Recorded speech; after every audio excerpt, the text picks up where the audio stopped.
welcome back, or welcome to our channel if you're new.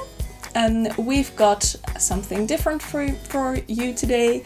Not our usual sewing talk, although of course it's got everything to do with sewing. We thought it would be fun to show you our favorite sewing tools today.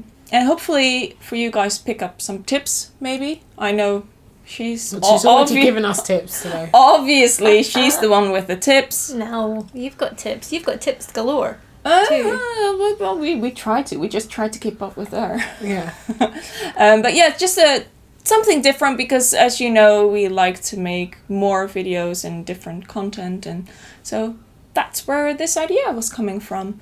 So obviously, we're not going to do your main main haberdashery like pins, and we tried to do something like slightly different. So show us what you Mine is a pen.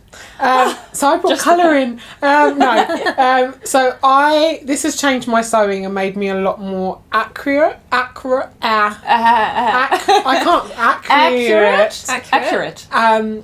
Like making the marks and stuff like that. Yeah. So it's a friction. I think it's Frixon.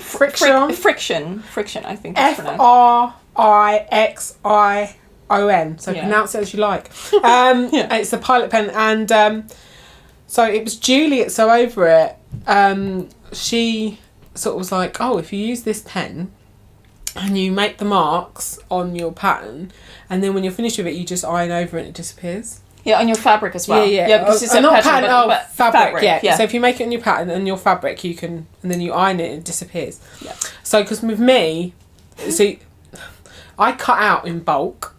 So the temporary ones don't work for me, the ones that disappear after a while, because by the time I actually sew it might be 6 months later, well, they've disappeared. Yeah. And the chalk ones, like, obviously they easily lost, and that, like, I do the tailor's tacks, but like that can be quite time consuming after a while. Yeah. So do you do that? Sometimes. Certain on ones, if the dart's got to be in the, like, if it's something tailored, I would. Yeah, I just don't do tailored stuff, probably. But where this is perfect because it doesn't matter how long you've left it, the marks are still on. I really like writing like back, front, you know, and also if your fabric's got like the same, if the two sides look the same. Mm-hmm. So what I'll do is like when I'm cutting out and everything's on the same side, then I'll mark what side's going to be my front. Yeah. All the way through, so then I don't have to worry about that. You know, like sometimes it's slightly different. But one thing that comes to mind when you say that, so I've heard people say that it disappears when it's hot because with friction it just disappears. But I've heard people saying that it comes back when it's cold. I've never had it. I think it must have to be really cold. I don't know. I use it too. Possibly also because Julie said that to me. The only thing that I found is if you use something that's darker and you mark it does leave a ghost of a mark. That's the only thing that I found. Like on anything that's light, it's fine. But if it's something that I don't know if you've had, maybe you haven't had that. I've never had it. Yeah, I found that if it's a dark, I wouldn't recommend it. Yeah, I don't do black. Oh no, I would recommend it. They're great. It's just and they also come in a lot of colours, which is really helpful as well. So this is a purple one. Yeah. But like they're green, red, black. Like the only one they don't come in is white, which would be really handy. But you know. Yeah. You can't live with it. You can live without it, but I'm 100% on you. As well. Like or with you. It's they're great. I think just have to be really cold. Maybe stick it in your freezer. But maybe I'll try it. I don't. But if you don't want that, so I can imagine if you're writing on it, like potentially if you've got a skirt piece or something, you could even put it in the top. In the seam allowance, you've got 1.5 centimeter seam allowance. I don't know. I'm just thinking out loud here. Like if you would be scared that it would come back, just put it in the hem or because I'm quite like that. I don't know. You must have got that I'm quite loud and just do things. We didn't know. So I have literally written in the middle. I would write right here, and I've never had an issue. But maybe I'm just very lucky. Maybe I should stop doing that. No, but, I think you should. Like, Because I just really I've never had that issue. I just really recommend, because it just makes me a better seamstress. Like it makes where before I was just all over the place. My darts were in crazy places because I just wasn't making the marks like as effectively as I should have. So where this, like, if I'm being accurate at the time of cutting out, it keeps me accurate all the way through. Yeah. Because I also like drawing the dart lines. Oh, yeah, absolutely. And all those sort of things. I do that too. Yeah, really, really, really like it. But I brought a pen. But yeah, I just, to be on the sort of safe side. Oh, no, definitely. You should I tell do it on the wrong way. side. Well, you do that with darts anyway. Yeah. Yeah. You mark them on the wrong side. Most of the marks are, yeah. So usually and then you stitch it in on that line, so even if it would come back, you wouldn't see it. No. So yeah, I've never had any issues with it. So I if you haven't discovered them, you can buy them in like W. Smith's, like all those normal stationery shops, and on Amazon and stuff. So definitely recommend. I do have one tip actually on this one, because it's like a pen that's lying around on your sewing table. I've used it to write on my pattern piece, my actual paper pattern piece, because it's like, oh, pen, I'll write something down. But then you want to be careful because it also disappears when you iron near your paper, which I do, because when you unfold a paper or your paper pattern and then it's got all the folds, I actually do iron it flat. So just be careful, and I know this from experience. I lost all my marks. All my marks. And it wasn't marks, but I like to write things like if I change. So I write on the pattern lengthened by 10 centimeters, lower dart or something like that. I write that on the pattern because I'll just forget. But yeah, I've got in my sewing kit. I also have normal pens and my friction pens. But yeah, just something that again thought about it. Yeah, no, they're brilliant. Yeah. So what about your favourite sewing tool? My favourite sewing tool is a yarn needle. And I actually use this probably the most because I use it to thread through my overlocker ends. So you just, if you've got an overlocker tail, you put it through the needle and then you go back through the stitchings and then just pull it through. And then, cut. If you've got a really long bit, then I just cut the bit that didn't quite go all the way through off. Yeah. And then you're not, because you don't want to cut your overlocking threads without finishing them somehow, and then you can do a knot, but that doesn't look that nice, and I just find that this is the easiest way. And I also use it, so I don't actually have a ruler loop turner. I wish I did, I just don't. I've never bought one. And then I use this. So once you've made your tube for your ruler loop, you need to make sure you leave a long thread tail. And then you tie the thread tail onto the needle, and then you pull the needle through. It's kind of like your ribbon trick, but with thread. Yes. So because this only works if you've got a tube. If you've got like an actual tie, because you've got one end closed, you can't use it because you need to have two open ends for this to work. Mm-hmm. That's why sometimes your ribbon trick is better for if you're doing a tie. But you have to go back to the Pippi Pinafore finished make video. That's where we talk about it. That has changed. That has made my life incredibly easy. Yeah. Go back to that video. We'll link it down below to make it easier. But yeah, this is also because I was like, ruler loops, where are you going with this? But now I see. Yeah, so you just tie it on and then you pull it through. You use the threads and then you put it through. Yeah, put it through. That's genius. I didn't come up with that myself. I read it somewhere, and also this is the best way that I know of to finish your overlocking ends through. It's like if you knit, it's like weaving in your ends of your knitting. That's what it's like.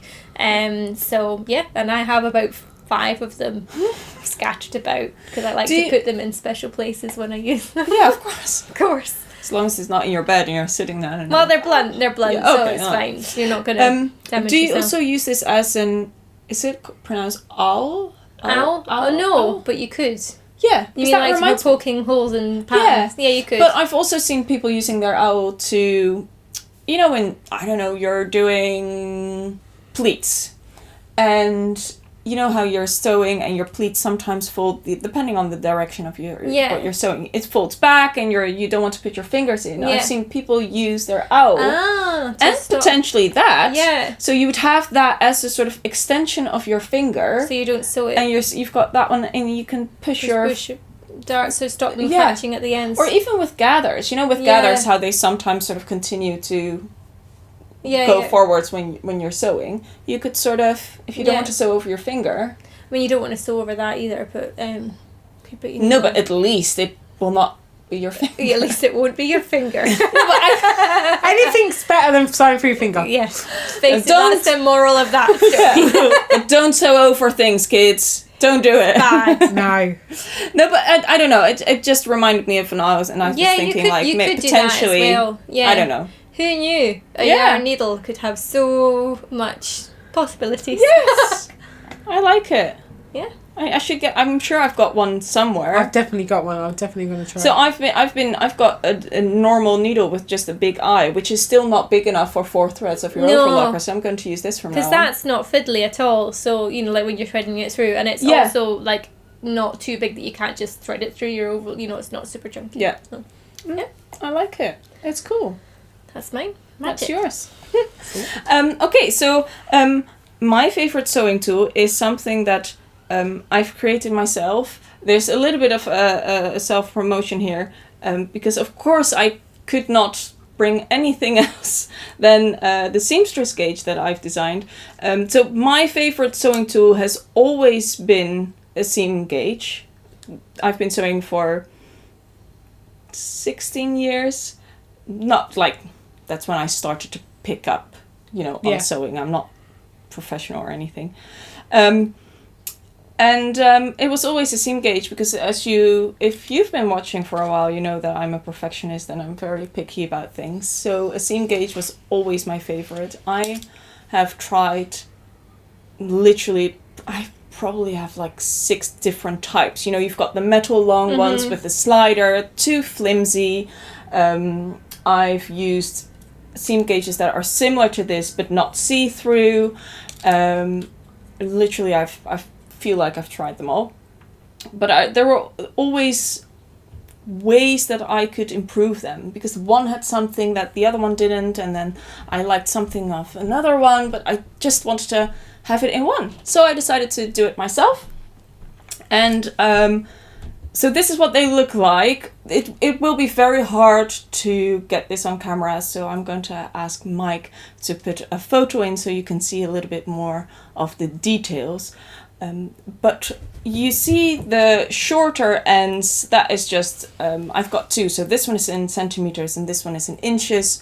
On the centimeters, just a few. I won't go through all of it, but you've just got the ones that you use most. It's got 1.5 centimeter and 1 centimeter, just for quick measuring, your hem, things like that, seam allowances. And then I made it see-through, which all the other ones that I've used in the past didn't have. And I've kind of made it, I was inspired by, the quilting rulers. Yeah. With all the lines on it, and I was inspired by that. And then every 0.5 centimeter and every 1/4 of an inch on the inches one, it's got a dot which is engraved in it, and it's great for when you're drafting patterns, or not drafting but changing patterns, adjusting patterns. When you're grading out, adding seam allowance, and you can use the dots to line up. Just all your corners for marking buttonholes as well. It's great. See, I use it a lot. So if it's really good when you're adding a seam allowance. So, say in our indigo pattern, I split the back, and then when I'm adding the 1.5 seam allowance, I use my seamstress gauge for that, because it's just like grab, done. I don't have to do any fiddling. It's already done. Yeah, like it's so much easier. So when you're grading out, it's really I wanted to show that to you guys because you might not know that is actually my side hustle. So this one is the latest design. This is the first time that you guys see it as well. Hopefully by now it will be up on my Etsy shop, because I've had a hard time, the designing and actually getting them in. But yeah, so, and it also added different holes, and that's not something I want to explain because not a lot of people know how to use that.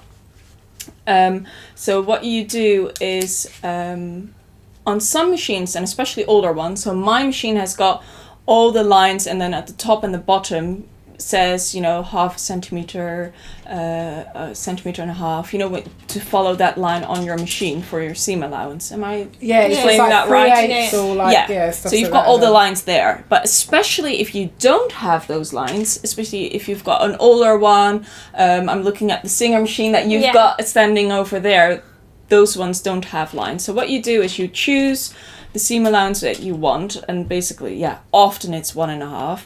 You and it's marked right next to it. It says 1.5. What you do is you drop your needle through that hole, and then you turn it so that it's sort of the seam gauge is pointing towards you. Yep. So instead of those lines, and then the distance from that 1.5 hole and all the other ones to the long length, that is exactly the measurement that you want, so 1.5 in this example. So what you can then do is grab a bit of masking tape, washi tape, even a hair tie thingy, slide that over your machine, and if you line it up sort of along the gauge, you then have that measurement, so the distance from your needle to the tape is exactly 1.5 or whatever you want. What I've also used it for is, so say if you want a bigger seam allowance, so usually it goes up to 2 centimetres. It does. It's a normal... and this one goes to 3.5. Yeah, 3.5, so it helps me like get that bigger hem or whatever I want. And I've used it for that quite. Yeah, because my machine also goes up to, I don't know, what is it, like 2.5, I think it is. And it's on some, the Bettine neckline, the Tilly and the Buttons dress. I've made a few of those, and in that particular pattern you stitch down your facing, which is of course quite a wider stitch line. So then I've taped it onto my machine, and so that is what the holes are for. And on the inches, it's the same thing on the right side. You see all the different ones, and this one, the inches one, also includes 3/8 and 5/8. I had to sort of teach myself this whole, I asked you for help because in school we only had centimeters, so this whole inches thing, I was like, what do I include? We only had centimeters in school as well. Did you? Yeah, I did. I thought entire UK was like all inches. Centimeters. No, it's centimeters. It's confusing because some things you do. I think it's like an older generation had it. Yeah, because my mum uses inches. She doesn't understand centimeters. I don't understand inches because I'm like, your maths must be so hard because it's fractions all the time. It's so much more difficult, but I feel like I've nailed it now. So it includes like, especially like what to include like seam allowance wise, but it's got 1/4 inch, 3/8, 1/2 inch, and then you've got 5/8, 3/4, and 1 inch. Da-da. Everything you can do. So all the measurements are on there. So that is sort of my, and apart from actually wanting to show you this, this is my most used tool. I use mine a lot. It's helped me be more accurate, because that's all I want. I want to be a better sewer, and it's helped me be like that. Your pen more like this are like best pals. They are, because this is what you use, like marking buttonholes.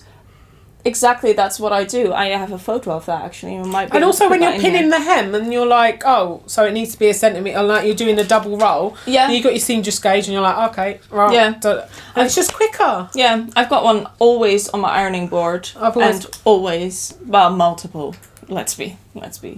It's on my sewing. I've got like a little box that's always next to me on my sewing, and that's always in it. Yeah. The pens that. Ah, cool. Awesome. It is. But so I wanted to show that to you guys. And we should have a making of video, and she's got. Oh. That's it. Yeah. You've got one. I hope you enjoyed this bonus episode. Let us know in the comments below if you agree or what your favourite sewing tool is. We would really like to know, because I didn't know about the yarn needle, and I'm a gadget. Like sewing tools is like my most favourite thing. Well, you made your own one. Yeah, it's so you're like nerding out about it. Yeah, it's my thing. So definitely please let us know below like what you use, because it's just great to know. And I'm sure other people would like to know what you do. Don't forget to like and subscribe. subscribe. And also don't forget to check out Barbara's Instagram, so you can know more about her seamstress gauge, and the Pattern Pals one, obviously, because we will show close-up pictures of these very tiny. Exciting. We'll make that more exciting than just that needle. It's gold at one end, silver at the other. What do you want? It's ombre. Well, hey. It's ombre. How to make a needle on trend. How to make a needle exciting. But yeah, so... great. Yeah. That's it. And we'll see you next time. Okay. Bye. Bye, pals.